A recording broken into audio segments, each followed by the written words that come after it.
Our story begins with a woman crying while the narrator says that there are people in this world so unlucky that you can't help but feel sorry for them. We see that this woman was trying to escape from a bizarre monster with multiple arms, which was attacking other humans around her. The narrator says that Kang Sam was one of those people, and then we cut to a scene of a little boy watching a news report about the monster attacks. In it, we see that Kang Sam's parents also died while they were on their way to pick him up from school. As if that wasn't bad enough, his relatives not only stole all the assets that were supposed to be his, but also abandoned the boy on the streets to live as an orphan. But living on the streets gave the boy an incredible determination, forcing himself to even eat spoiled food to survive. Little by little, he managed to get a job, starting to study like a man possessed, sleeping only 4 hours a day between work and school. He was very talented and hardworking, but fate was always cruel and never gave a shred of luck to our unlucky protagonist. A string of misfortunes fell on him. When he went to take a test, his appendix burst, and he had to give up on it. He tried to take another test, but the bus he was on overturned halfway there, and he ended up arriving late and missing the test.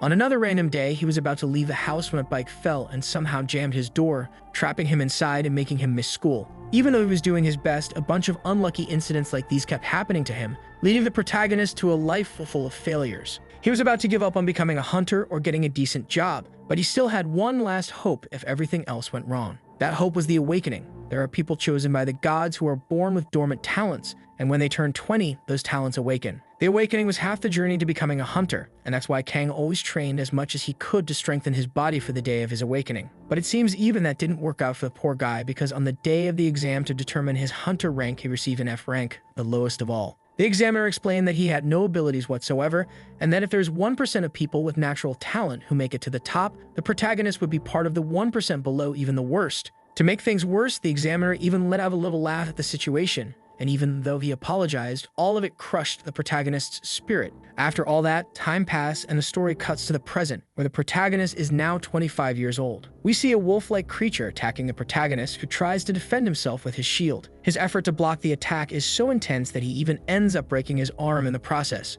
The creature charges at him, full of rage in its eyes, ready to finish him off with its teeth. But the protagonist grabs the wolf's paws and looks at it with determination, showing that he won't go down that easily. He grips the creature's arm and flips it downward to try and throw the wolf off balance. And as it falls, the protagonist lands a solid knee strike right on the creature's snout. The creature then crashes violently to the ground, knocking everything over along the way. The protagonist then looks at someone and begs her to use her magic already, for the love of God, because things are getting bad for him. This person starts charging a fireball and calls the protagonist a human shield, telling him to wait because she's still concentrating her magic. Kang realizes he's gotten himself into a bad situation. He explains that he formed a team with that mage and another tank, but he regrets doing it. They're surrounded, and the other tank already lost an arm in the middle of all this chaos. On top of that, the mage, who's supposed to be casting spells to deal damage to the monsters, for some reason isn't managing to do his job properly. These wolf-faced creatures are called gnolls, and even though they're not strong monsters, an F-rank mage still struggles to beat just 2 of them without another mage's help. And we see that one of the gnolls is getting back up while the protagonist realizes he almost got killed just to tire it out.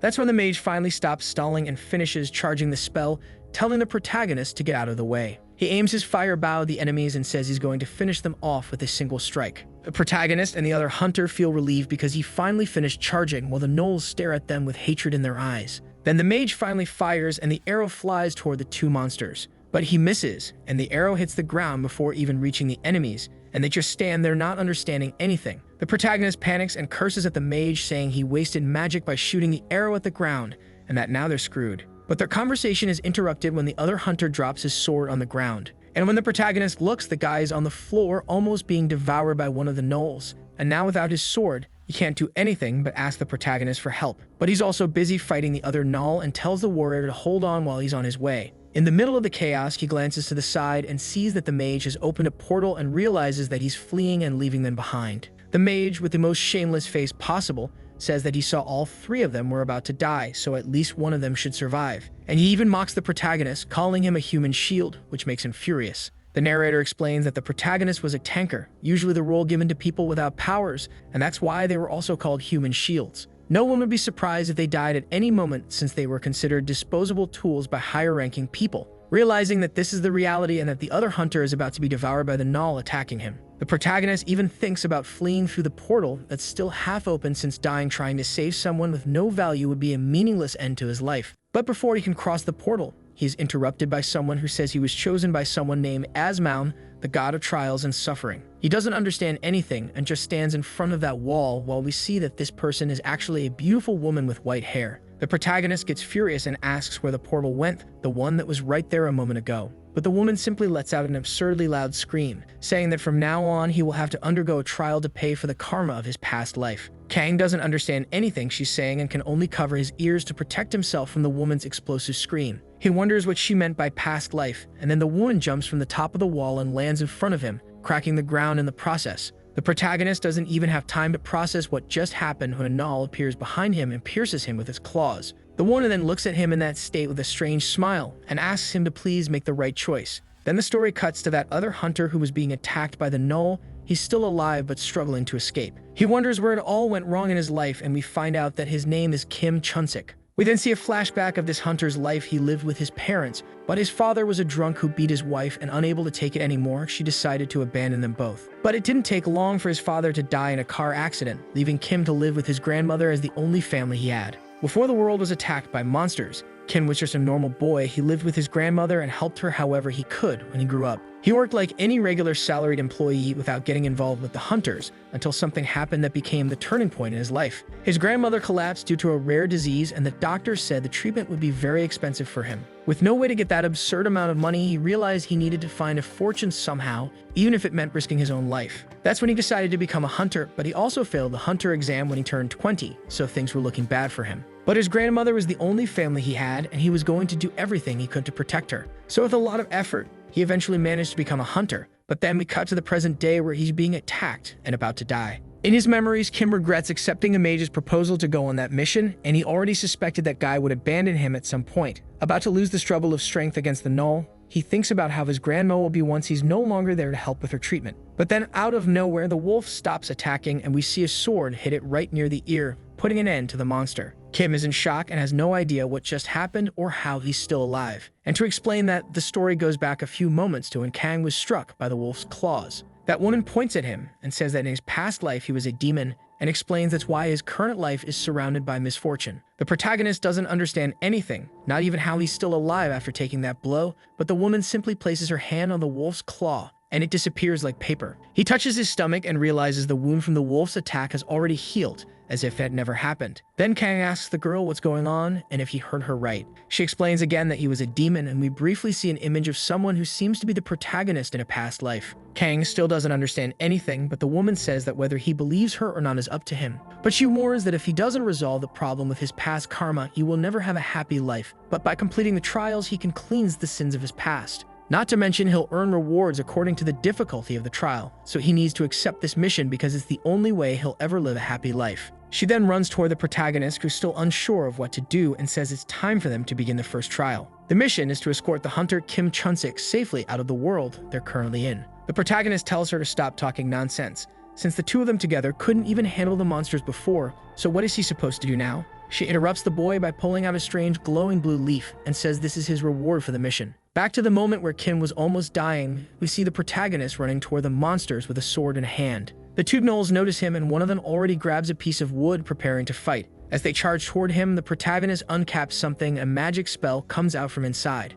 That sword the protagonist was carrying becomes surrounded by that magic, and we see it's a spell that makes his blade absurdly sharper. With this new strength, he keeps charging toward the enemies, using his shield to block their attacks. It runs across the battlefield with a speed he didn't even know he had, dodging all incoming strikes. In the end, he slides beneath one of the monsters, and pulling his sword upward, he lands a clean blow that completely pierces the gnoll. The monster howls in pain, and taking advantage of this moment of distraction, the protagonist delivers the final strike with his sword. With rage in his eyes, he continues to drive his sword, and with all the strength he has, while the enemy tries to use its claw to push him off. But it's too slow, and before it can grab the protagonist, it collapses, defeated to the ground, never to rise again. The monster's claw managed to slightly wound Kang's arm, who's relieved that at least one of the gnolls is down. And in that moment of carelessness, the other gnoll nearly bites off a chunk of the protagonist, but he manages to dodge at the last second. Kang curses as he realizes his sword is still stuck in the other enemy, and he'll have to figure out a way to get it if he wants to win. He hears the voice of that woman in his head, warning him that the trials are made to force a person to risk their life,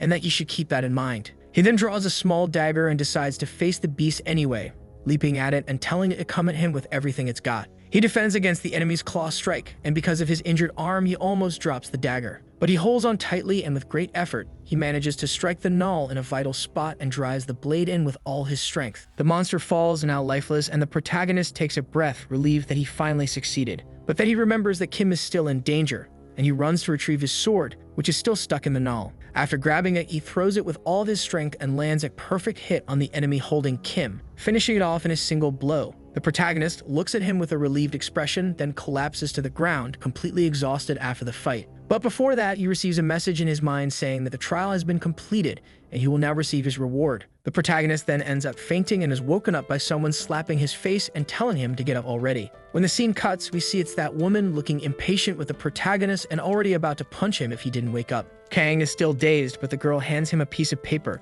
saying that's his reward for completing the mission. The protagonist doesn't get it and asks why it's just a piece of paper, but the girl gets mad and tells him to be grateful because she went through the trouble of printing it for him. Out of nowhere, the paper turns into a high-tech system screen and the girl is surprised, saying that times have really changed, apparently. She finishes by saying that he hasn't completed the mission yet and that next time he shouldn't just faint out of nowhere, then simply says goodbye and disappears. The protagonist looks more closely at his reward and realizes he received a bunch of new abilities at once. Among them is a 3-star healing ability that, besides healing, also allows him to sacrifice his HP to recover more than usual. And the other is an evolution ability that increases his defense and says that when he reaches 50 holy power, he will evolve. The protagonist explains that most hunters only have 1-star skills, D rank and up can learn 2-star skills, and 3-star ones are only for the luckiest. So he gets super happy because his efforts were finally rewarded with a powerful skill. But then he remembers that the girl said he hadn't completed that mission yet because he still had to escort Kim out of that place. He goes to the friend lying on the ground and apologizes for getting distracted and forgetting about him, even wondering if he might already be dead.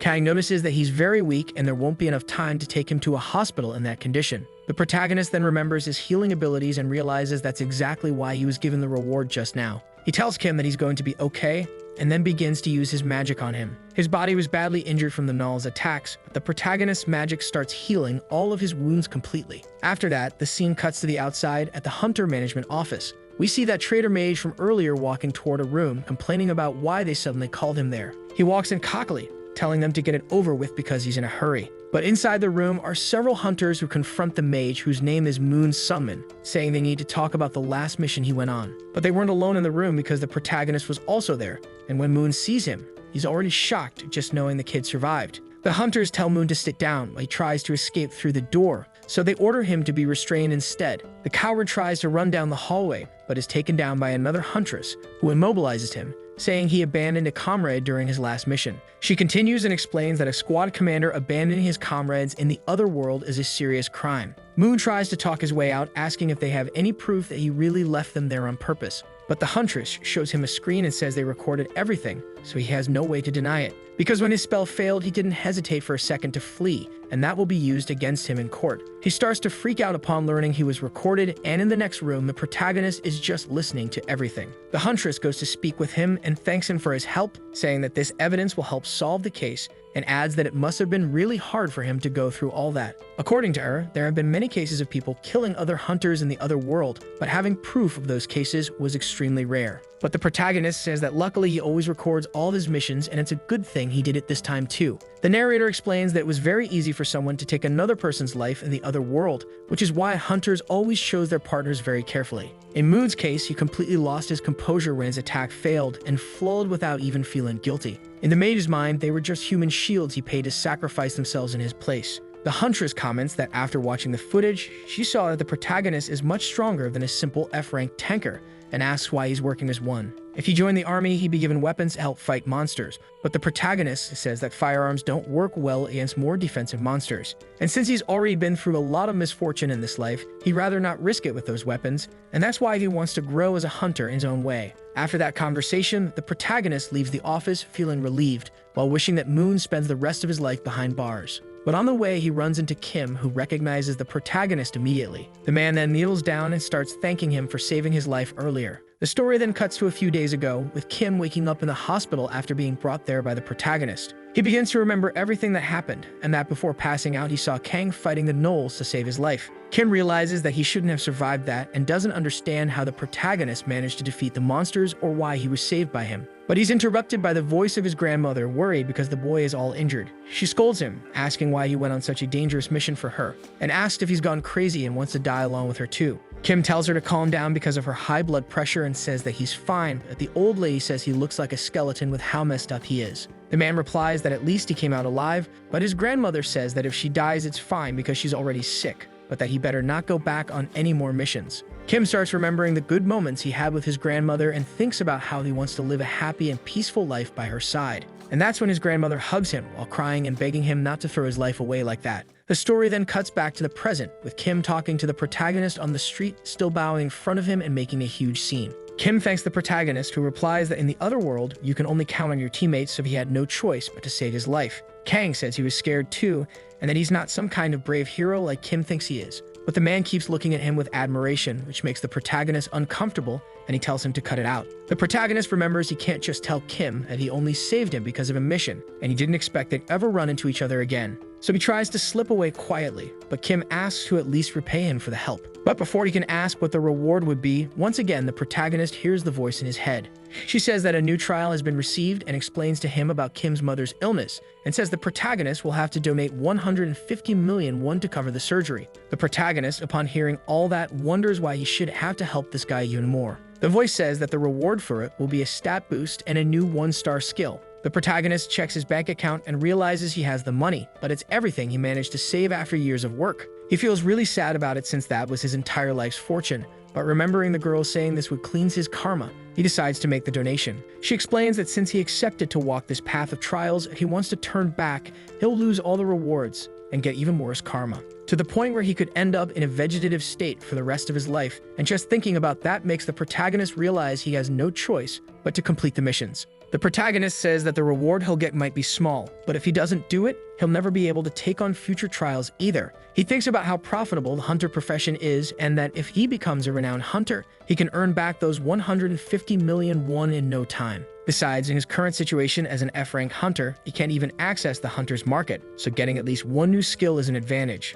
So after thinking a lot, he decides to call the Hunters Association, makes the donation, and receives his new skill, which isn't revealed to us yet. The scene then cuts to a test being conducted, and the examiner calls the participants forward. He explains that it will be a test inside of virtual reality, where participants will control pre-made characters to test their abilities. The characters will have specific classes and roles, and the objective is to complete missions according to those roles, and there's no use complaining about which role you got. The examiner explains that if you're skilled, your character will have what it takes to complete the mission just fine, but if you fail, it won't be the character's fault. He then calls the protagonist's name and says that whether by coincidence or not, he's been assigned the role of the group's tanker. In addition, his mission is to endure an attack from gnolls for 5 minutes, something the protagonist has already done once. The system will give him a sword and a shield, and all the characters' stats will be locked at 30. They wish the protagonist good luck and send him into the virtual environment. Inside, doesn't take long for him to encounter 4 gnolls who already glare at him and prepare to charge. While the examiners observe the fight from outside, the protagonist thinks about how hard he had to work just to raise his stats by a little. Now he finally has a stat that reaches 30, the same as in the test. And as he's thinking about that, one of the examiners seems to take interest in him. The protagonist has acquired the Guardian Shield skill, which is perfect for tankers, and decides this is the best moment to test if it works well. The gnolls charge at him, but the protagonist stands his ground and nearly getting bitten by one of them. He blocks the bite with his shield, but another gnoll appears behind him and attacks with its claws. The protagonist jumps and manages to dodge at the last second, narrowly avoiding a direct slash to the face, though the monster ends up hitting the ground instead. He then approaches the creature and kicks it in the ribs, launching the monster away and making it crash into another nearby one. Another attack comes from above, but the protagonist is alert and defends himself with both his sword and shield. He realizes that having all of the character's stats at 30 is actually a good thing, since the character is stronger and more responsive than his real body. Combining that with his own battle experience allows the protagonist to handle the gnolls much better this time, once again drawing the examiner's attention. One of the operators comments that the protagonist's ability to read and react to situations is very impressive, and among all the candidates, he's the most capable, even though he's just a tanker. The protagonist keeps fighting, using his shield to block the gnoll's attacks, and in the midst of it all, he throws one of them far away, which only makes the creature even more furious. But the monster notices 3 more NPCs passing by and decides to ignore the protagonist and go after them. The examiner says that one of the objectives of the tanker test is to see how well the protagonist can protect his allies, and wonders if he even noticed the NPCs there. The gnoll then charges at them, but that's when the protagonist finally uses his skill, Guardian Shield. which automatically draws the attention of all the gnolls toward him at once. Amazingly, the protagonist manages to block all 3 attacks. One of them he blocks from behind with his sword. The examiners are impressed, and the protagonist explains in his mind that this ability is meant to redirect the enemy's aggression and pull them toward the user. He says that Azmoun, in the process of cleansing his karma, is gradually forcing him to play in a more altruistic way, sacrificing himself for the good of the group. The tanker's role is to stand on the front lines, protecting the group, and if anything goes wrong, they're the first to fall,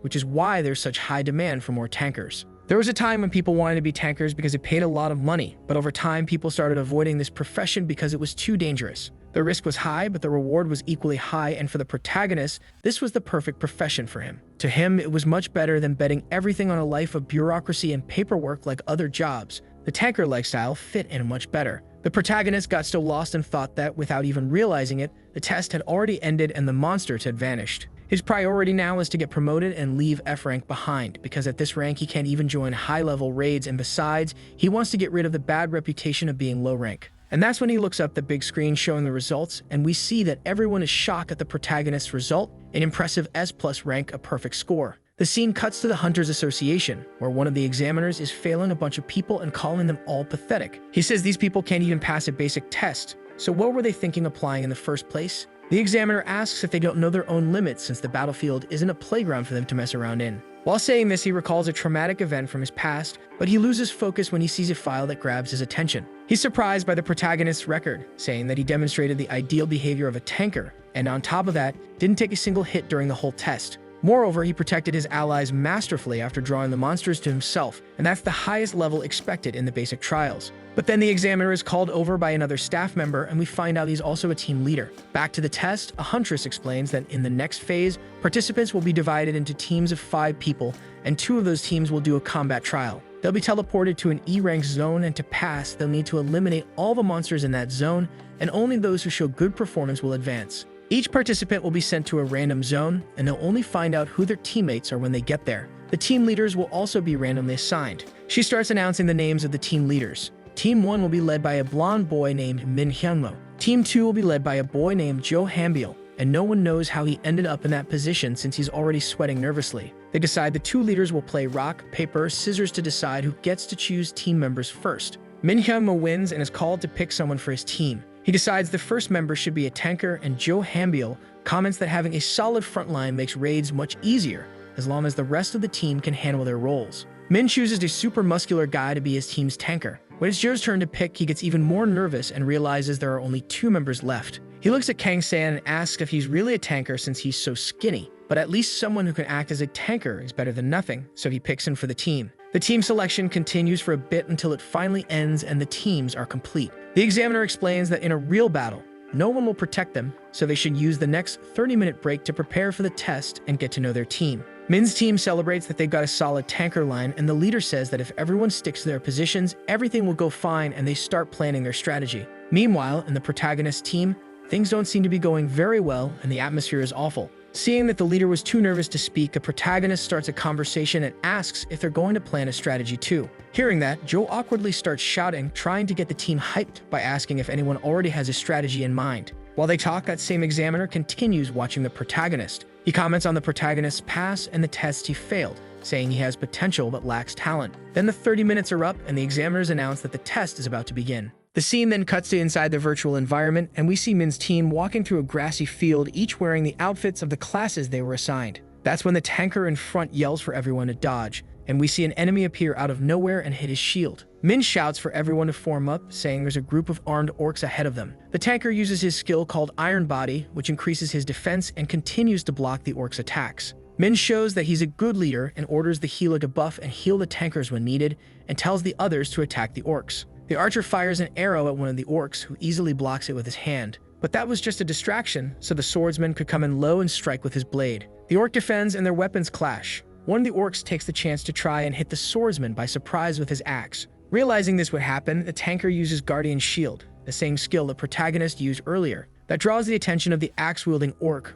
who charges the tanker, and the two engage in a clash between axe and shield. Soon the other two orcs join the attack, all three charging the tanker at once, who does everything he can to hold them off. Min explains in his mind that it might look like they're struggling, but with the buffs and healing from the healers, they should be able to hold out a while longer. So he and the archer take this chance to try and catch the orcs by surprise. Everything seems to be going according to plan, until Min hears a growl from afar and suddenly freezes, not knowing what to do. When he looks up, a horde of orcs is coming their way, all heavily armed. He counts and sees 8 more orcs approaching. It seems the first 3 were just a scouting party. He attacks one of them and runs off, ordering everyone to fall back behind the tanker. That tanker, whose name we now learn is Jungsu, is struggling to keep the 3 orcs in place and is nearly losing his shield. The healer shouts at him, saying he needs to hold the front line or they're all going to die immediately. Meanwhile, the examiners are watching everything from a distance using their drone, so one of them picks up a mic and starts speaking to them. He explains that there's something participants usually overlook. The government's ranking system isn't just to honor hunters,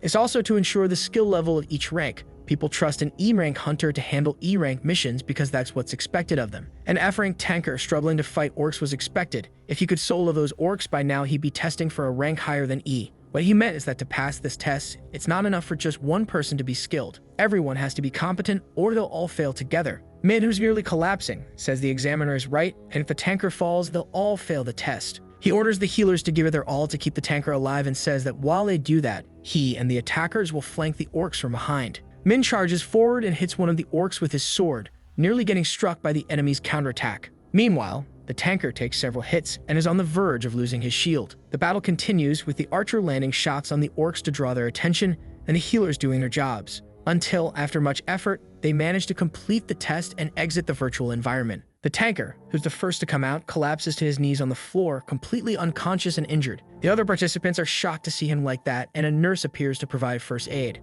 The rest of the team is completely exhausted too, but at least they're congratulated for managing to complete the test. As the tanker is carried out on a stretcher, the announcer says it's now the turn of the protagonist's team. Joe, seeing all of this, immediately freezes and starts wondering if they're actually going to be okay. He and his group walk through the portal straight into a swamp, and Joe thinks their tanker is even weaker than the one from Team 2, so he's going to have to put him on the front line. And we see that not only him, but the rest of the team is also thinking about it as they walk through the mud. Meanwhile, the protagonist is deeply focused when out of nowhere they hear someone stomping heavily on the ground. Joe yells to warn everyone that something is approaching and tells them to get into formation while drawing her arrows. And that's when an armed goblin jumps towards them and lands in the mud. As if things couldn't get any worse, the group members start to feel their feet sinking into the mud. The examiner continues observing the test and explains that usually hunters carefully analyze the terrain before each mission. But in this test, they wouldn't have that chance and need to adapt to the environment mid-mission, whereas the goblins didn't have that problem. Realizing things have gone south, the group members try to retreat while a goblin comes flying with a knife to hit anyone in the way.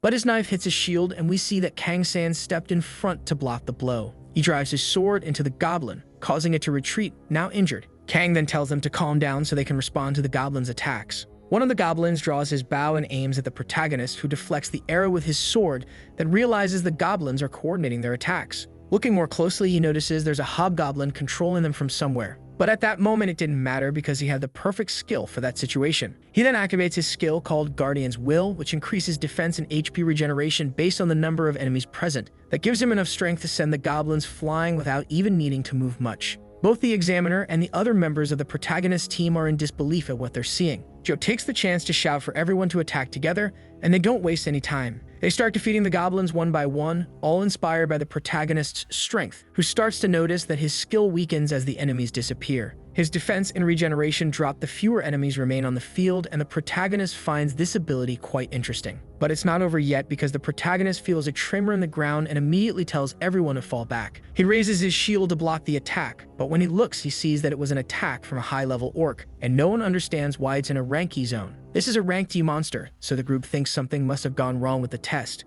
They prepare to try and retreat, but when the protagonist looks at the orc's shoulder, he sees Asmount casually sitting on top of it. While the protagonist wonders why she suddenly appeared there, we see that not even the examiners were aware of this monster. They contact a hunter who was supervising the test, and he says they checked 3 times beforehand but found no sign of that orc. This hunter and his partner say they're going to stop the test because they can't watch any more participants get wiped out this time. The examiner, who was interested in the protagonist, tells them to wait and see what happens. But the examiner with glasses says he must be crazy, since the media has been watching them closely ever since the last incidents where hunters were eliminated. The hunter, who we find out is named Kim Youngmin, says he understands the concerns, but he knows what he's doing and isn't the type to make reckless decisions. He even says that if things get too bad, he'll go in himself to fix it, so they shouldn't worry and should give the group more time. But two other examiners think he must be joking, since Myeongmin had already been expelled from the battlefield because of that kind of behavior. Even with the risk of more participants being taken out, the examiner with glasses agrees and only says that Myeongmin will have to take full responsibility if anything happens.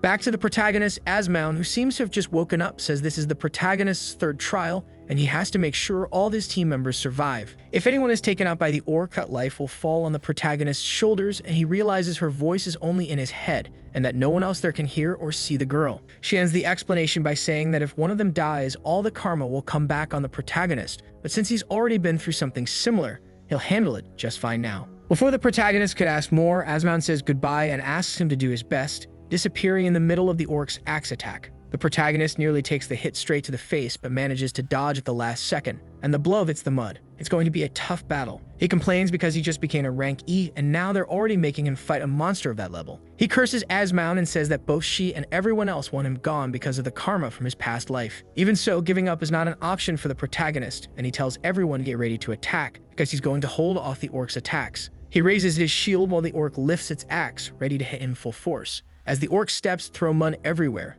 the protagonist prepares to take the hit. He then dodges at the last second, and sword in hand, charges beneath the orc. The creature notices and, full of rage, swings its axe toward the protagonist, but the boy manages to dodge by spinning around backward. At that moment, he feels the strong wind from the orc's axe movement, and just that is enough to make him realize that even one hit from the orc would be the end for him. Jo, even though she's scared, draws an arrow and shouts to the team that the tanker is fighting to protect them, so they need to fight too. But everyone there had already given up long ago and are almost paralyzed with fear. One of them even wonders if they've lost their minds in the middle of that situation. The guy even blames the protagonist, saying that if he hadn't jumped in front, the examiners would have already stopped the test. And instead of doing something, he just stands there wondering what the administration is doing, while we see Myeongmin silently observing everything. Jo leaps and shoots her arrows at the goblins, defeating two in the process. The other two hunters, even though they're scared, still help in the battle. One of them levitates a tree and throws it at the orc. The monster turns around after being shot by Jo and tries to charge at them, but is stopped by the protagonist, who uses his sword to injure its foot.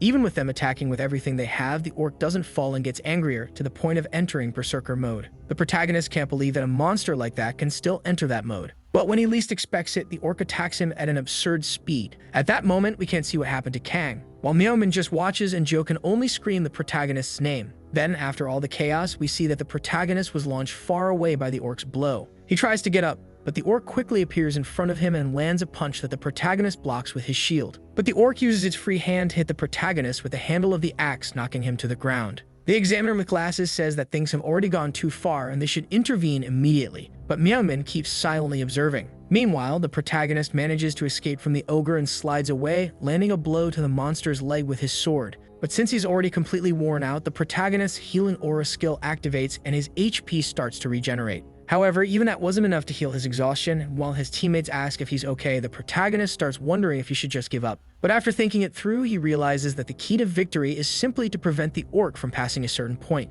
So gathers all the motivation he still has and says he's going to hold the orc there until the end so everyone else can make it out alive. He shouts to his companions, telling them not to worry and to keep fighting, saying that he can endure it. Amid the examiner's despair and fallen orcs, the protagonist group continues attacking the orc. Kang then realizes that the orc is also getting tired and tells everyone to hang in there just a bit longer because they can win. But the orc is just as angry as he is tired and delivers another powerful blow to the protagonist, sending him flying again. Now the group is already used to the orc's movements and takes advantage of the opening to bombard it with attacks. After so many attacks, the orc finally falls to its knees and Jo starts to feel relieved, saying they won. But suddenly, the orc lets out another roar and throws its axe at the protagonist with all the strength it still had. Jo yells for the protagonist to be careful and Kang braces himself, wondering if he'll be able to block it. But midway through, he realizes something is wrong and that the axe wasn't actually aimed at him. The axe was actually heading toward the hunter who had complained about the protagonist earlier, and because of the chaos of the battle, he had completely forgotten the guy was even there. Seeing this, the protagonist immediately panics because he remembers that if even one person goes down, he'll suffer a penalty to his karma. So he tries to run toward his teammate, but the scene cuts and we're left not knowing what happened. We then see the examiner with glasses apologizing for what happened, saying it was their mistake, and that they'll compensate all of them for the risk they took. Jo and the other hunters complain, saying they knew it could only have been an error, but the protagonist feels guilty because it all happened due to his karma. Surprisingly, Myeongmin also apologizes and says he'll take full responsibility for what happened. But when the scene cuts again, we see that the hunter appears alive behind him, leaving a mystery about what actually happened at the end of the test and how he survived. The examiner calls the protagonist and says he wants to have a private conversation with him. So the protagonist is taken to another room where they serve him tea and some waffles to eat. Myeongmin starts by asking if it's true that he's always worked as a human shield for the past 6 years, and the protagonist confirms. He says he was impressed by the protagonist's ability to adapt to situations and, for a moment, trusted that he was already good enough to defeat a ranked York. The protagonist finally understands why they spent so much time without doing anything, and even Asman didn't interfere. The man then gets straight to the point and says that his goal is to have the protagonist join the Rangers, which is the group he's part of. He explains that for now he only acts as an examiner, but that he'll return to being a ranger in a few months, and even says he can register the protagonist if he wants. That way he'll be able to work as a full-time employee, or if he prefers, he can work for him as a mercenary. He says he was impressed, and we find out what happened in the forest at the end of the test. The protagonist managed to push his teammate out of the way at the last second and took the orc's axe blow directly to the chest. He fell backward and his teammates feared he had been taken out, but then his Guardian's Will ability activated and he was healed and gained a defense boost. Myeongmin says that not just anyone could have done that and asks once again if he wants to join the Rangers, offering him a contract to sign. Kang can't even believe that such a renowned group like the Rangers, who usually only recruit special cases, decided to recruit him now. He can hardly believe it's real and thinks about signing, but stops and decides to think more carefully about it. Since the Rangers fight against invading monsters and sometimes travel to other worlds for their missions, it would be the perfect place for Asman to mess with the protagonist. And speaking of her, the moment the protagonist touches the contract, its letters change, and a message appears saying the fourth trial is about to begin. He must join the Rangers and devote himself to protecting the world. If he succeeds, he'll receive a new special piece of information, so the protagonist, with no choice, decides to accept. The protagonist even wipes his eyes to check if he read it correctly, and in doing so, he sees another page stating that he can complete this trial just by accepting the offer. He gets pissed at Asman because she didn't even let him read the contract first. What if there's something worse in Myeongmin's contract? With nothing else to do, he accepts the offer, and Myeongmin is surprised that he agreed so quickly. He had no idea there was a goddess manipulating the protagonist. But the protagonist says he'll only accept if he can join as a mercenary. That way, even if Myeongmin is his boss, he'll still be able to choose which missions to take. Since the condition of the trial was just to accept the proposal, he decides he'll only take the missions Asman forces him to pick. Myeongmin accepts and thanks the protagonist for his cooperation, but internally, he doesn't seem too happy that he ended up becoming a mercenary. He then signs the contract and says it's time for him to go, standing up to leave the room. But at that moment, something bizarre happens. The protagonist feels strange, and out of nowhere, several souls seem to leave his body all at once, causing him to lose his balance. Myeongmin asks if the protagonist is okay, who's still standing there, not understanding what just happened to him. Kang says he's fine, but in his mind he has no idea what happened. He saw several bizarre images and realizes this must be the special information he received. Whatever it was that he saw, we won't find out for now because the story cuts to 1 week later. Kang-san appears at a bus terminal wearing a beanie, and it seems very cold where he is. He mentions that the information he received was about his past life as a demon. The protagonist received all of it right after signing the contract, and it made him feel so dizzy that he had to run to the bathroom to recover. This information told him to head to Chirwon in Gangwon province, where he would have to go through a dungeon. And if he succeeded, he would receive a memory fragment from his past life. The protagonist believes that Asman is actually trying to transfer the memories of that demon into his mind. The protagonist explains that when the world connects with another reality above the ground, it's called a link, but when it connects with one below, it's a dungeon. They're hard to access because they're underground, and when a new dungeon opens, people nearby describe it as hell opening up. The memories from the protagonist's past life must be somewhere in that unregistered dungeon. Standing in front of the cave that leads into the dungeon, the protagonist says he doesn't know why Asman wants to reveal those memories to him. But the protagonist has had a horrible feeling ever since he received that information last week, and he needs to find out what's causing it. The protagonist decides to go in, but first he places a magic barrier at the entrance to prevent the monsters inside from escaping into the world. That's the first rule when exploring a dungeon. Other basic rules are to prepare food and equipment, since you never know how long you'll be in there. And it's also important to have a flashlight, as it's usually completely dark inside dungeons. The protagonist takes a while to find his flashlight, but when he finally does, the first thing he sees is a huge skull in front of him. He screams in fright and realizes that they're actually skeleton soldiers, and one of them is armed with a sword. The protagonist feels there's definitely something important in there. The problem is, he once struggled just to defeat one skeleton, and now there are 5 in front of him. But now the protagonist is trained. After almost being wiped out so many times, he's learned how to handle things on his own. He manages to defeat the skeletons with his sword and explains that skeletons attack non-stop because they don't feel pain, but they're weak to divine attacks. That type of attack causes dark-type monsters to disintegrate instantly. The protagonist says that if all the monsters in there have that attribute, he should be able to proceed alone. He does some stretches and says he was feeling weird before entering the cave, but now that feeling is slowly going away the deeper he goes in. Kang even thinks that Asmount might have finally decided to give him a real gift after all the trials he's endured so far. Since he's come close to being taken out so many times, he deserved at least a reward, and right in front of him appears a treasure chest. He happily runs toward the chest and thanks Asmount for the gift, but he spoke too soon, because a huge creature appears from the shadows and hits the protagonist hard with a blow that sends him sliding away. The owner of the weapon, which we now see is a steel ball with a chain, is a Dullahan, a headless knight, riding his horse while spinning the steel ball. He throws the object toward the protagonist, who ducks just in time and uses his magic to sharpen his sword just like he did in the fight against the gnolls. But this time, the Dullahan's armor proves to be much stronger and doesn't even get scratched by the protagonist's sword. He's so focused that he doesn't even notice the spiked ball coming at him at full force. The protagonist tries to block it with his sword, but is thrown back and realizes that not even with the help of magic can he cut through that ball. He realizes that the Dullahan is on another level, and to make matters worse, his sword is almost breaking from the impact. Kang keeps doing his best to dodge the Dullahan's attacks, but he knows that if the sword breaks, he won't stand a chance against a rank D monster like that. However, he notices something, as in the mission he received from Asmount, it only said he needed to clear the dungeon, but didn't say how. So nothing said he was required to risk his life fighting the Dullahan like he was doing. He realizes that the chest might be the reward Asmount mentioned to him, so with no time for questions, he decides to just grab the chest and run away with it. But he still needs to find a way to dodge the Dullahan in order to escape, and wonders how a creature without a head knows where he is to attack. The protagonist, for a moment, thinks about just taking the risk and running away randomly like a lunatic, but then he realizes something. The knight has no eyes, but his horse does, and it's definitely using its vision to locate him. So he throws his flashlight into the air, managing to blind the horse for a few seconds. The Dullahan gets confused by the horse's erratic movement and starts swinging his iron ball in all directions, but the protagonist uses the chance to run away with the chest. Amidst all that chaos, the knight manages to spot where the protagonist went and points at him.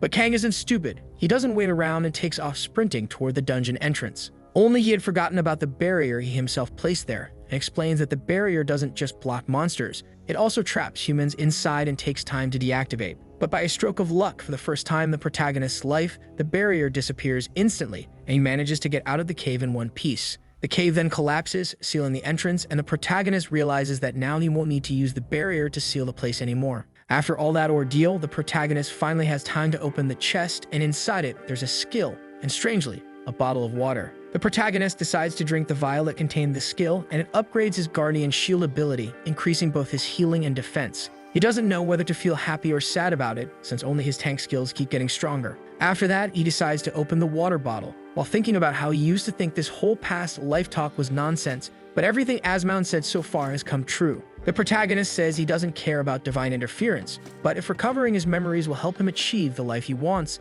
then he'll do whatever it takes. He then drinks the liquid from that bottle and begins to have a vision of the past. In this vision, a swordsman named Jang Hyung from somewhere called Volcano has just soloed several warriors and swears on his name that he'll defeat a certain evil demon. He points his sword at a figure in the middle of the battlefield and calls it to battle. The creature flies toward the warrior, who draws his sword, but the fight doesn't last long. The scene cuts and the warrior is lying on the ground, completely beaten, wondering why that happened. While the demon stands in the middle of the battlefield, the warrior asks why he took the lives of so many innocent people. He remembers several happy families, and then the memory cuts to a child crying in the middle of the battlefield. The demon scratches his head and wonders what the warrior means by asking for a reason for what he does. He approaches the fallen warrior, and when he reveals his face, we see that he looks exactly like Kang San, and then he answers that the reason is simply because he likes it. The warrior is shocked by the answer but has no time to process it, because the demon attacks him immediately afterward. That's when the memory ends and the protagonist finds himself back in the forest, standing in front of the chest.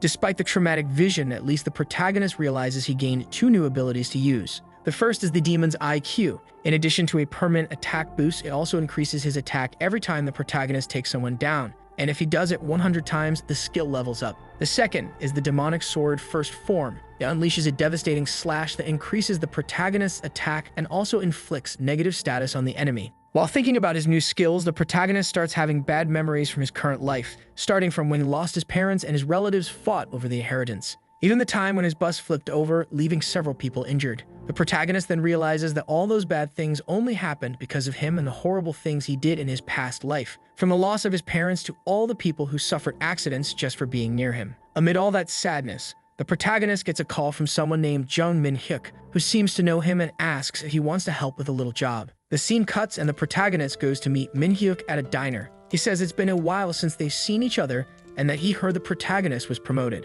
He asks again if the protagonist wants to join his management team at Chiozeng, but the protagonist is still feeling down and asks what he's talking about. The protagonist finds it strange because that's the #1 company in the industry, so why would they be interested in him? But more importantly, Min-hyuk had stopped being a hunter a long time ago. The protagonist didn't know why, but at least now he was working at a good company. Before thinking about whether to accept or not, the protagonist once again has another flashback of one of the tragedies that happened to him. In this one, he was riding a scooter on his way to school. He was with another classmate when both of them fell. The protagonist says he's not hurt, but the other boy complains in his mind because every time he walks with the protagonist, they always fall. The boy even mocks the protagonist, saying it must be a curse, and that maybe he even sent his own parents to the grave too. The protagonist gets angry hearing that, but the one who confronts the boy is Min-hyuk, who asks if that's really something you say to a friend. The boy asks why he suddenly started yelling, and Min-hyuk says there are things you can say out loud and things you absolutely cannot. He tells the boy to apologize to the protagonist, who accepts the apology and says it's okay.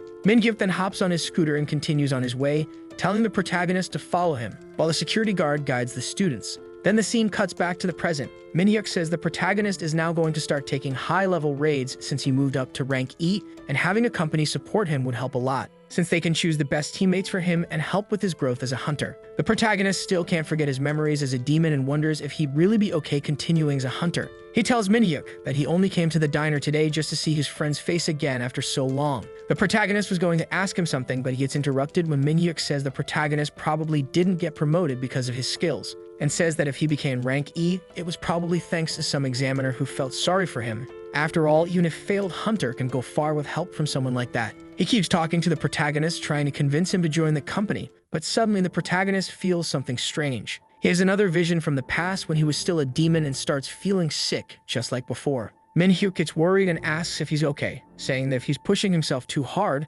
then he really needs an agent like him. But the protagonist feels that way because he just received a message on his phone saying he had officially joined the Rangers team. He apologizes to Min-hyuk for having to leave so suddenly, even though it's been ages since they last talked, but that wasn't the time for him to dwell on it. He says he really just came to see his friend and to say thank you to him. Min-hyuk says it's fine and hands over the phone that the protagonist had forgotten on the table. But they're interrupted by a news report saying that an E-rank portal had suddenly opened, and that the area they were in was considered dangerous. Min-hyuk says they need to find shelter, and the protagonist tells them to follow the people running to the shelters. But then a lizard-like monster carrying a giant trident crashes through the window, breaking everything. It knocks over the tables and lands on top of one of the customers who desperately tries to escape the monster. The man screams for help while his wife watches in worry. Unable to do anything, the protagonist realizes he has to do something. Min-hyuk grabs his shoulder and says they need to get out of there quickly, because more monsters like that one will arrive soon, and no one would blame a rank E for running away to save himself. He tells the protagonist to stop acting like a hero and get out of there before they tear him apart,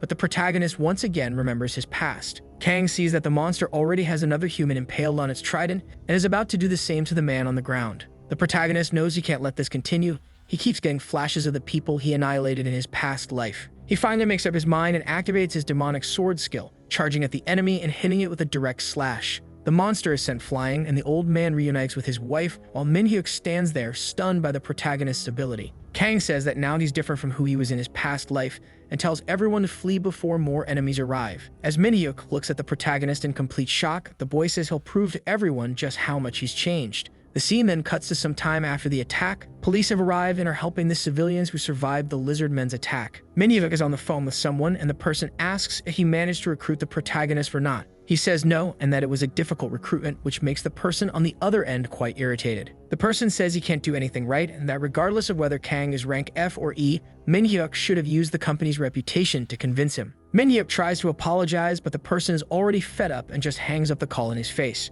The man breathes a sigh of relief and starts recalling the protagonist's fight against the monsters, saying he doesn't even really know Kang anymore. Back to the protagonist, we see that although the diner is safe, there are still more lizard men attacking the civilians. The protagonist is fighting with all his strength to try to save everyone, but the enemies are starting to pile up, and it's getting hard for him alone. He decides to use the Shield of Trials to draw the enemy's attention toward him. But that doesn't work because there are too many enemies and not all of them are looking in his direction. He realizes he's at a disadvantage, but he knows reinforcements will arrive in a few minutes, so he just needs to hold on and protect everyone until then. One of the lizard men almost hits the protagonist with his spear, but he activates the guardian's will skill and boosts his defense again. With that, he strengthens his shield and strikes the enemy, deflecting its attack. The good thing is that with so many enemies, he can use the skill that increases his defense the more enemies are present on the field. The protagonist takes advantage of all these buffs to attack the enemies with his sword and manages to defeat a few. But there are still many standing, which could become a huge problem for the protagonist if he's not careful. Or at least it could be, if not for the new ability he gained, the demon's IQ,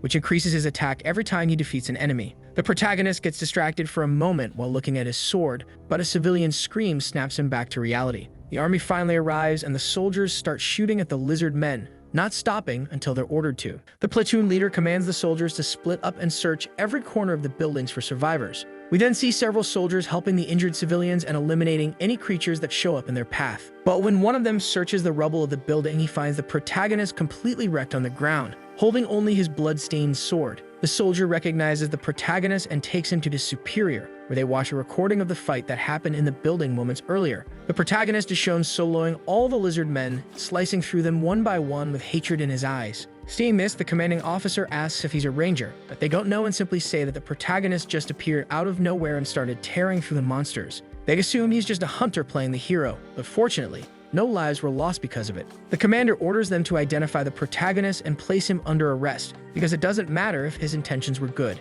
If they let incompetent hunters keep doing this, they're going to have a serious headache in the future. But the soldier says the problem is something else, and judging by the protagonist's condition, they can't even tell if he was still alive after all that. Luckily, the protagonist wakes up, and we see that the soldier who saved him was Kim Chunsik, the same guy he saved in the dungeon at the beginning of the story. The protagonist remembers him and wonders how his grandmother's surgery went, but he's still too weak to ask. Kim asks about his injuries and if he really managed to take down all the creatures by himself, but the protagonist just gets up saying he needs to go. Kang stands up and takes a few steps, with Kim saying he wouldn't get far in that condition. And sure enough, the protagonist only walks a few steps before collapsing to the ground, and Kim realizes his wounds are worse than he thought. The hunter says that since the protagonist is rank F, if they catch him in that state, he would definitely be arrested. So Kim, showing he's a really good guy, says he won't let the man who saved his life get arrested like that. Then he carries the protagonist on his back and takes him away without telling anyone, even though it might cause him trouble in the future. The scene then cuts, and when the protagonist wakes up already in the hospital, he's faced with Kim's grandmother, and she says that this is a hospital, so he needs to rest. And that when he came to the hospital, she thought he was much worse, but the doctor said he's no longer at any risk. The lady offers some sliced apples for the protagonist to eat, saying he just needs to eat, sleep, and follow the doctor's advice to get better. She says he's the one who saved her grandson and that she had been waiting a long time to meet him and had heard he was an amazing person. The protagonist eats the apple, and it seems like the most delicious thing he's eaten in a long time, even making him remember his childhood when his mother was still alive. The journalist prepares to go live and announce the tragedy that occurred tonight in Wangsimi regarding the E-rank portal. Then he talks to a soldier and asks about the citizen who went missing after the incident and questions whether they were able to hear testimonies. To that, the soldier replies that as soon as he arrived, he approached to help the young man but noticed that all the monsters were already dead. Therefore, they thank Kang for the help received and say that thanks to this hero, ordinary people survived the disaster. The soldier continues his speech about how grateful he is to the young man, while the latter is wondering why they are still doing this. Putting all of that aside, the protagonist in his thoughts knows that now it's more dangerous than ever. He continues saying that this test was not given by a mere Asmound, but at battle he chose to fight alone. Thus, a mini flashback of his fight against the monster is shown. With great difficulty, he manages to cut off one of the creature's hands. Meanwhile, he was stacking bodies around him, but even so, more and more mutant lizards kept coming. Seeing that the situation neither worsened nor improved, he said that even though he had taken down 10 of the monsters, it wasn't enough to weaken them. But the system appears and activates his demonic ability, allowing his attack power to temporarily increase. The elder lizard charges at him, pointing its spear. It even tries to strike the MC, who was still distracted. But nothing works since the protagonist is now stronger than before and therefore manages to send more and more lizards to their graves. After activating his aromatic blood ability, the protagonist jumps up toward the monster. And with that, the wild demonic nature ability is partially activated along with the others. Covered in monster ketchup, he notices something different about his body. He says that regardless of his will, an attack is unleashed automatically. Again, other abilities are activated as he becomes unstoppable and relentless. A cluster of bodies is around him and they all have one thing in common. They're all lying on the ground. But despite his strength, his endurance remains the same, causing him to get tired. The blood power abilities continue to activate. But this time, another ability was triggered. The Guardians allowing his HP and defense to be restored in addition to removing the abnormal status. Back in the hospital, He says that if it weren't for the Guardian's ability, he doesn't know what would have happened if he had continued with the madness forced upon him. Best, he continues saying that the blood power ability is not of this world, and that even the system makes mistakes when explaining it. Worried about what happened, he doesn't notice someone offering him an apple. A lady who was hospitalized with him offers delicious apples for him to eat and recover. She says it's admirable that there are people like the hero of the disaster. She also says someone donated money for her surgery. The MC says nothing, but the one who donated the money for her surgery was actually himself, as she is his grandmother, and she says it was hard to find out who it was. Since what person in their right mind would give money to someone they don't know? And when he remembers, he transferred it directly from his account. She continues saying it's hard to accept and use the money for the surgery, and that's when the MC asks why she hasn't done the surgery yet. So she goes on and says she decided to accept the money, and that maybe next week they'll allow the surgery to be done. Putting that conversation aside, Kang asks her what qualifications are needed to receive the Guardian's blessing. And that's when the lady interrupts and starts talking about her grandson who grew up alone, and that all of this must be a blessing so he won't remain alone. Kang continues eating normally, but he chokes on the words spoken by the lady, so he remembers that he is different from those monsters and finds joy in helping people. Then he wishes the lady luck and hopes everything goes well with her surgery, and that makes his divine power and faith increase. After his rehabilitation in the hospital, the MC finds himself in front of a building surrounded by protection. He rolls up his sleeves and with conviction says he needs to find more information about the power of demonic blood. He continues talking about how difficult it is to use that ability in real combat, and that's why he must practice control in a training center. And with that, he says that even though it's a training center, it should help a lot in the beginning. The guy who manages the entries at the place confirms the MC's entry and says that once confirmed, he can't leave until completing 1 month. Then the MC says that it's all right, and the attendant informs him he will receive more details upon entering and speaking with the system. An inspector calls for him and says she will guide him to the entrance of the training room. This time, following the instructor, he notices that things have changed a bit as there wasn't a guide before. The inspector informs him that he will have 20 monsters to fight, and if he finishes them all on the same day, he'll have to wait 24 hours to be restocked. So she says she's going to lock the door, and the MC says okay. Finally, he will be able to train to become stronger. But while he was preparing, the woman called out to him. Turning to the door, the woman says that a 5th trial stage was assigned due to the karma of a bad person. She informs him that time inside that room will pass more slowly, and he will have to survive 30 days outside and 300 inside. With that, she waves her hand and says that the reward power is plus 5 divine levels. This leaves Kang speechless and in shock. 1 month has passed since his entry, and now the system informs him that the training is over and that he should exit after cleanup. After leaving the training room, the MC hands a little card to reception. The receptionist congratulates him on completing the training and notices a different kind of aura coming from our hero. Then it shows a body completely different from the one that entered that room. This time, his body looks like Ramen Dino's. So he decides to get a new look to appear more presentable. The hairdresser was washing his beautiful hair, and after that, the MC relaxes peacefully in a large bathtub. Washed and with his hair cut, he heads to a restaurant. He eats a good meal while enjoying the calm atmosphere. He was so hungry he nearly ate the bowl too.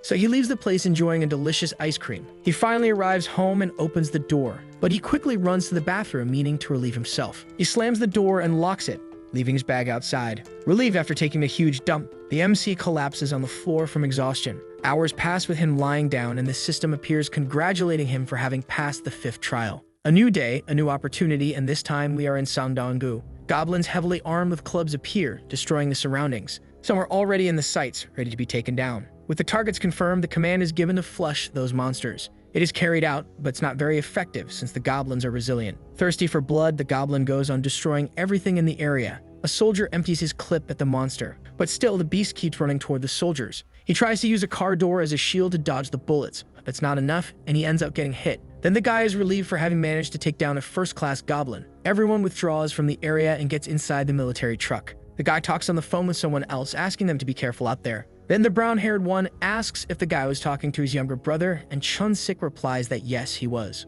The brown-haired one says the guy worries a lot about his brother, while the other says no, and that it doesn't make sense. Both are holding the phone to look at the picture of the younger brother. Noticing the guy's behavior, he warns that this kind of thing is a red flag. While they're talking, a recruit appears and says that the inspector is looking for Mr. Kim Chun. This leaves the brown-haired warrior in shock upon hearing that an inspector is calling for him. A woman named Min Young introduces herself as a reporter. Completely suspicious of the woman, the guy asks if she really is a reporter. All the woman wants to know is about the E-rank warrior who drew attention with his out-of-the-ordinary abilities. On hearing that the woman just wants to know more about the E-rank's abilities, Chum refuses to talk about it. The woman says she understands not wanting to expose the identity of the person they've hidden, but she states that she can only because she shares the same thoughts. Even so, that's not enough to earn the trust of Chestnut Chun. The reporter says that someone who truly wants to keep someone a secret wouldn't expose them like that, and all that enthusiasm seemed more like vanity than anything else. Realizing he's been cornered by the woman, the guy starts sweating like a pot on the stove. So the woman pulls something out of her bag and says she knew she wouldn't get anything out of him even under maximum pressure. Then the woman hands a package to the guy.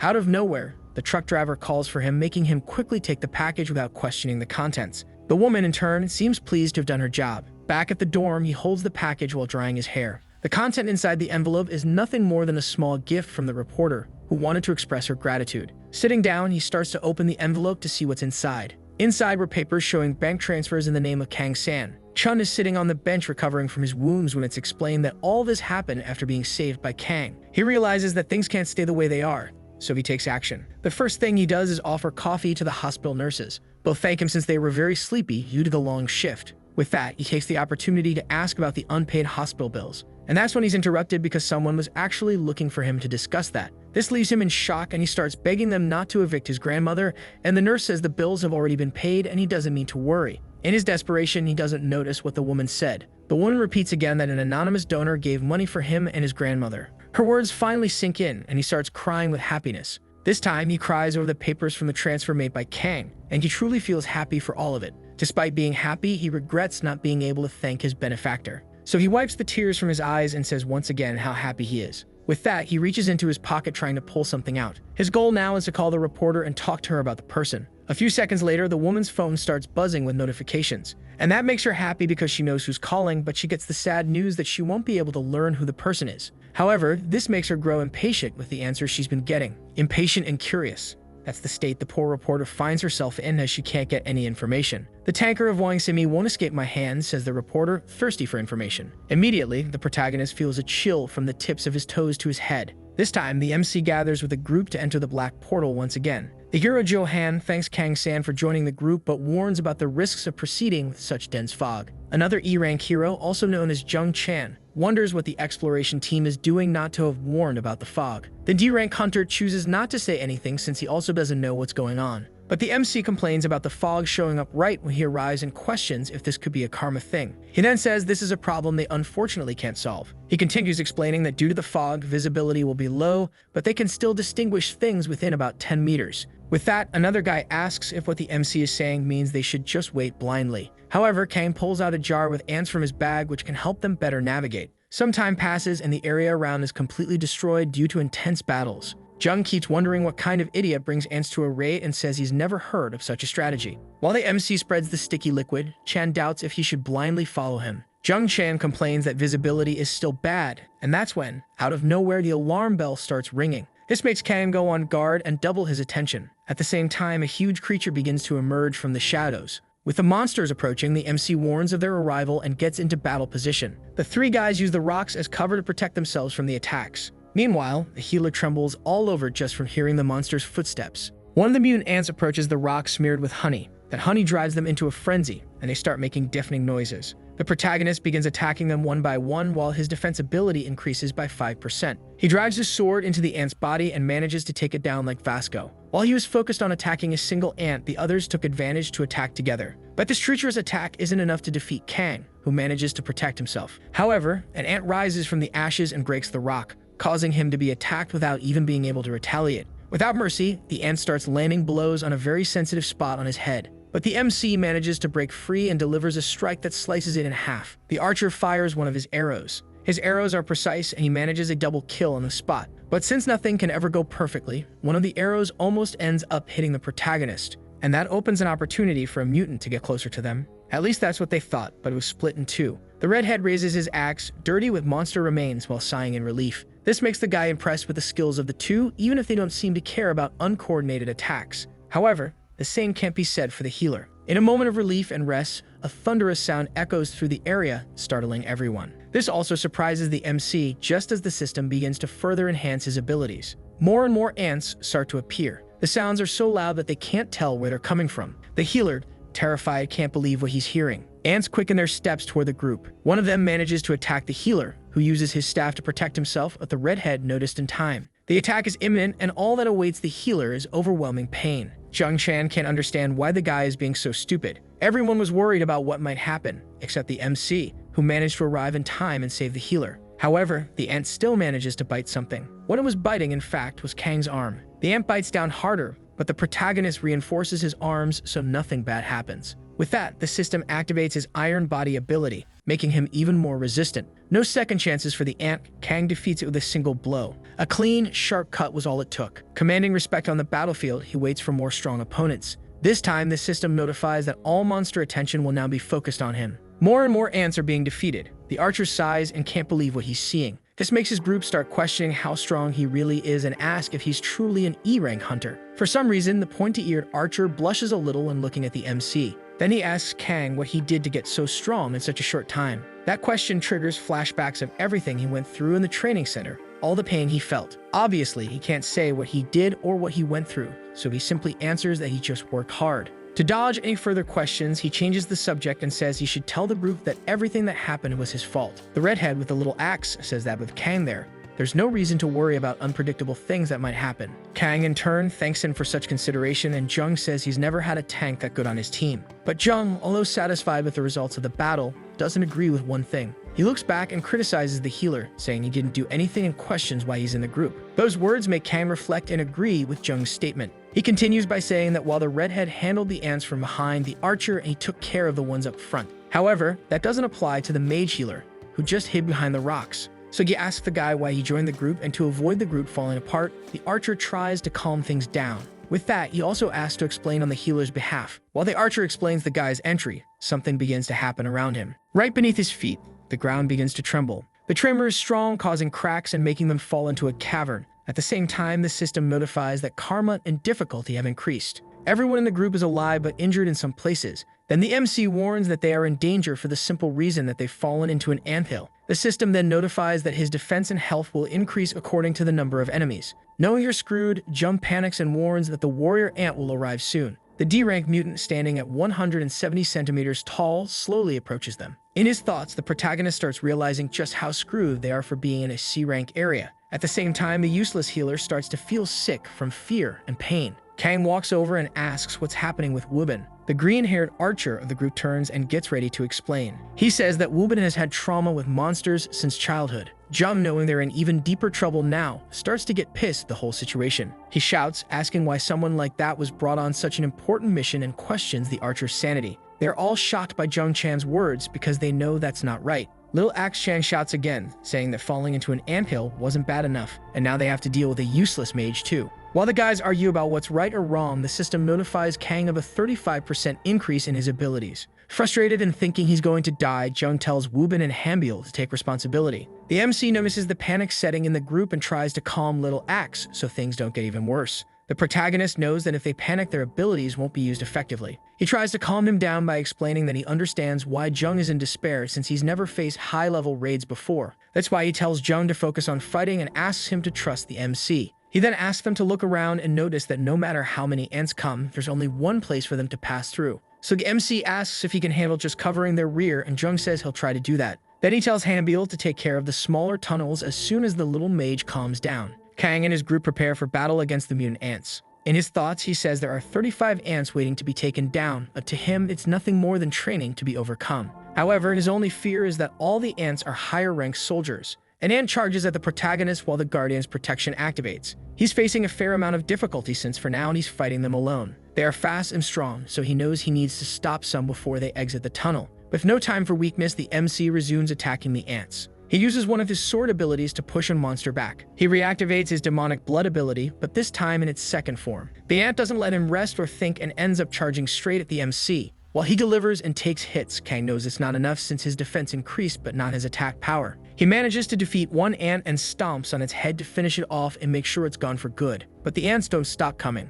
His shield slowly falls apart, but that's still not enough to stop him. With a single attack, he defeats 3 of the advancing ants. The more ants he defeats, the more his power drops, and the loss count is already at 10%. So once again, he activates his demonic blood abilities and manages to temporarily boost his attack power. With mastery, he slices through the ants that keep charging at him. His HP and defense continue to drop even further, but his blood power increases by another 2%. A bold ant even tries to attack him from above, but it's useless since it gets pierced by the protagonist's sword. This time, what increases is his determination and focus because he knows he's managing. He charges forward again at the monsters while his power continues to rise. The ants don't stop coming, whether from the ceiling, floor, or walls. They just keep advancing. Jung Chan is also doing the best he can. He strikes one of the ants. However, another ant advancing silently manages to grab his arm. He tries to stay calm so he doesn't panic again. But it doesn't work, and he starts to feel an overwhelming pain from the bite. He uses his axe to knock a rock onto the ant. It actually works since the rock landed a critical hit on the monster. But that came at the cost of serious damage to his arm, which ended up badly injured. He starts thinking it's the end since he won't be able to use his abilities due to the pain.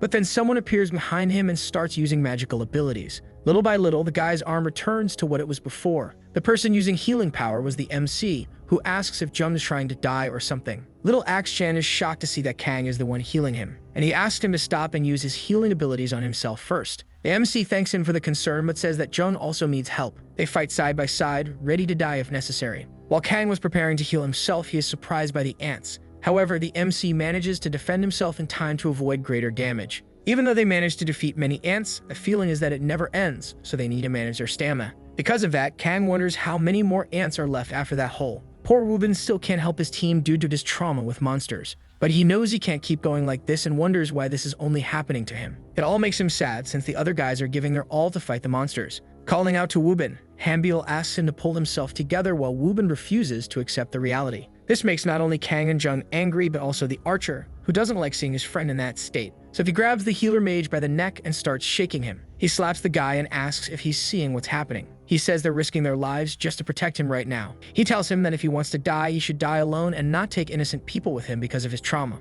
Without words to explain or enough strength to act, that's the state he's in. Then for a few seconds, Wubin remembers his friend calling him and telling him about an incredible person he met during the test. Panting and sweating cold, he listens to what his friend has to say. Hanbiel doesn't like seeing his friend like this and asks if he wants to form a team with him and the person from the test to help him overcome his trauma. After hearing the word trauma, something inside the healer makes him remember everything he went through. His flashbacks again and remembers all that he went through with his family trying to stay away from the portal. As he tries to run away at full speed, the little boy falls to the ground and gets hurt. His mother asks him to get up as fast as he can, and he says it hurts. So she tells Wubin to hold on to her as tightly as he can. So the little boy holds onto his mother with all his strength. Something happens to him and his mom. Something bad happens right in front of him, and Wubin starts crying. We return to the present, where Wubin finds himself in a complicated situation, to change or remain who he is. But the flashbacks seem to have had an effect since his expression has changed. Then he tells Hanbiel that he'll try his best. He closes his eyes and focuses on what he has to do to change,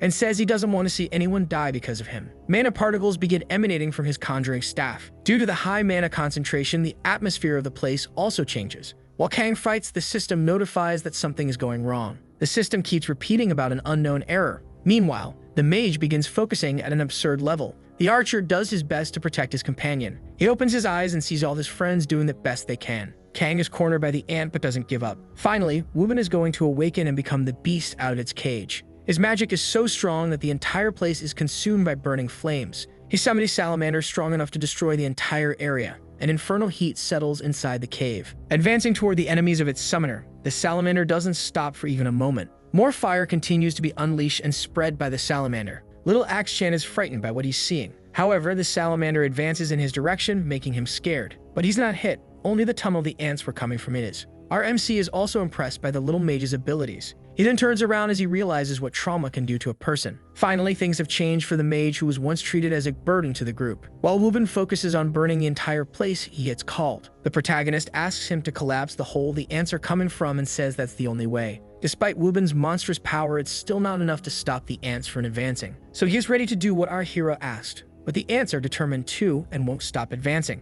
However, one of these monsters manages to approach the mage. Knowing he can't leave everything to the boy, the protagonist also prepares and activates his shield ability. Then he raises his sword despite the pain and exhaustion. He strikes the soldier ant. With that, the ant that was focused on the mage turns back to our hero. He seems able to strike again, allowing him to protect Wubin. Now safe, the summoner begins doing what the MC told him to do. He finally manages to block the passage so the ants can't get through. The protagonist admires just how awesome magic can be with so much mana stored. But the magic was so strong that they also need to get out of there quickly if they don't want to be caught in the debris. Struggling, Kang grabs Jung Chan and starts running as fast as he can. Meanwhile, the archer calls out to him, asking him to hurry. The entire place gets buried again. All that's left are charred ant corpses. In a safe place far from danger, the MC begins healing the most injured member of the squad. Kang is completely worn out, falling apart, but still more concerned about others. Due to all of this, Luca Bellino appears and calls for the MC. He's shocked that she appeared out of nowhere. She says that Kang has passed the 6th test and should receive his reward. The system displays the MC's current status after the reward,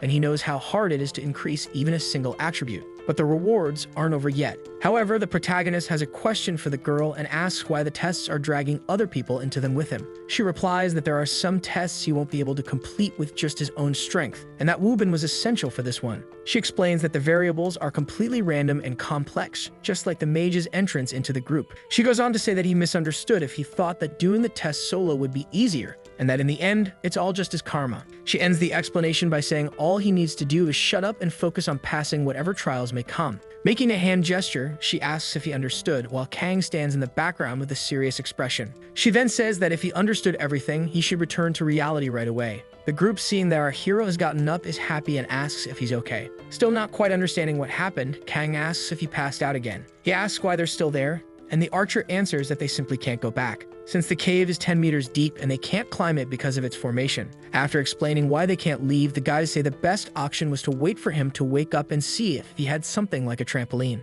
Then Jung asks Hambiel why anyone would have something so useless, and the archer replies that it's just a joke. That's when Kang surprises everyone by saying he actually has the item. They ask why he has something like that, and Kang replies that it's for situations exactly like the one they're in. Little Axe-chan is surprised to see that the MC carries ant bait items and a bunch of random scrolls with him. Before gather and prepare to get out of the cave, they step onto the trampoline and try to jump as high as possible. They make an even higher second jump, as the first was just to gain momentum. Finally, on the second jump, they manage to leap out of the cave. Since they left the cave, the item begins to disappear. The system notifies that the single-use item has disappeared from his inventory. Then Kang's group returns to the Hunter headquarters and reports the failure, and with that, the division, recognizing the mistake, grants them access to a new raid. The other 3 decided this shouldn't become a bigger problem, and thus the matter was resolved among them. Even so, the MC feels afraid, since this could happen again in the future, and if discovered, they could even be banned. While he's thinking about the consequences, someone grabs his hand and greets him. He turns his face to the side and wonders why.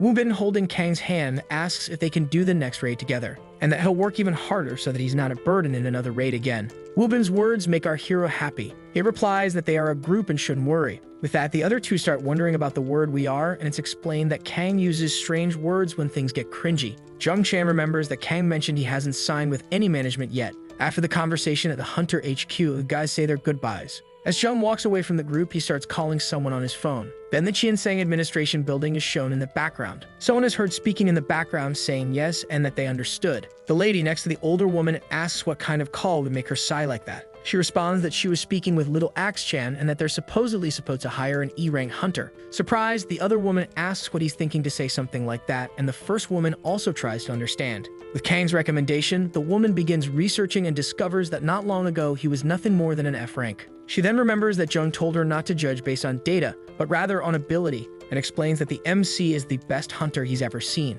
She knows that if she doesn't help Little Axe, it'll become a bigger problem later because of his drama. On a recruitment spreadsheet, she notes that it was a recommendation from Jung Chanwoo. The printer begins printing Kang's recommendation. A guy receives it and wonders who the person in the recommendation is. While questioning Kang's name, his superior appears and asks who the person is, saying he's never heard of that name. He asks to see the papers and is surprised to see that an E-rank received a recommendation. Some extras in the background say that Minhyuk is causing trouble again, and the supervisor responds that he's not bothering anyone. The supervisor asks Minhyuk if Kang is the person he tried to recruit before and failed. Then he criticizes the poor guy, saying that if our hero passes the Chinseng selection, it's going to cost them because Minhyuk doesn't have an eye for talent. Sarcastically, the other guy thanks him for the great work he's been doing. After so much criticism, he stands still without responding or saying anything. At least that's how it looks, until he begins to crumple the paper. Then he turns the paper into a trash ball. Meanwhile, the MC is doing pull-ups to build a wide back and doesn't stop training for even a minute. A notification sound interrupts his training, so he reaches into his pocket and grabs his phone to see what it is. The notification came with a link to be opened. The link itself was sent from Wang Simi and is just another E-link that's been sent frequently. With that, Kang begins to think that if he becomes a ranger, he'll be sent to different places. So he grips his phone tightly and asks that everyone stay safe. Meanwhile, the ranger fleet heads toward the battlefield. Everyone is tense about what will happen there, including the guy the MC helped. They arrive at the battle site, and everyone gets off the truck. The lieutenant says the mission for the guys is to rescue civilians and eliminate the monsters, and that they must not let their guard down, because if they do, their teammates could die. The extermination squad does their job efficiently. The mutant wolves fall one by one. Even though destruction spreads, the monsters are gradually decreasing. In the background, someone yells for the soldiers to move to the next location, and so they do. The soldiers begin to reposition. They patrol the area to check if it's safe and to find any civilians or monsters. A vigilant soldier starts thinking about the hatred he feels for the gnolls. But despite inspecting the area, they don't realize there are monsters right above them. Due to the movement of the creatures, the boulders begin to fall. The combatant then notices and warns the guys that the monsters are coming from the upper part of the area. With that, they shoot at the creatures and are told not to let a single one escape. The whole place starts to collapse due to the bullets and the gnolls. One of the gnolls tries to flee, but a boulder falls on top of it. A cloud of smoke rises due to the debris, causing low visibility. The soldier, still with low visibility, manages to hear his comrade scream, who is being attacked by the monster. But despite being in danger, the soldier manages to block the monster's bite by sticking his weapon in its mouth. Then his comrade extends a hand and starts pulling his friend. Getting out from under the monster, combatant Chunsik says that this is the reason he hates gnolls. After the ordeal they went through, the lieutenant asked them to search the area and report immediately if they find more gnolls. Chunsik sets off to patrol the surroundings, always on high alert. The guy in front of them notices something wrong, so they stop for a moment. He turns his face to the side to see what it might be and is shocked. Then Chun asks his commander Park what's going on there. Park replies that he'll need to leave the formation for a few minutes, because before coming to the E-Link he received a message from his brother saying he was heading to the shelters, but the place he went to isn't safe. So Chun asks him to at least report it to their superiors. But Park says the area isn't under the second company, but rather the third's. Chun tries to argue, but it doesn't help much. Therefore, the guy asks for understanding, saying that if it were Chun's grandmother, he'd probably do the same thing. To that, Chun replies that this isn't the problem. It's that Park is trying to enter a dangerous area alone. With these arguments, Park seems to hesitate a little. However, despite understanding, Park does the opposite of what his friend says and heads toward the danger zone. With not much he can do, Chun watches his comrade run toward where he needs to go. He runs as fast as he can to get there quickly and keep his family safe. However, his friend appears running alongside him and says he can't let him go alone. Then Park warns of the danger and asks Chun to return to the safe zone. Right after his commander's words, the other guy replies that it doesn't matter where he goes because Chun is going too. The only reason he's accompanying his friend is because he thinks Kang would do the same. So the video ends here. If you don't want to miss the next part, activate the notification bell, and see you next time on Tob's channel.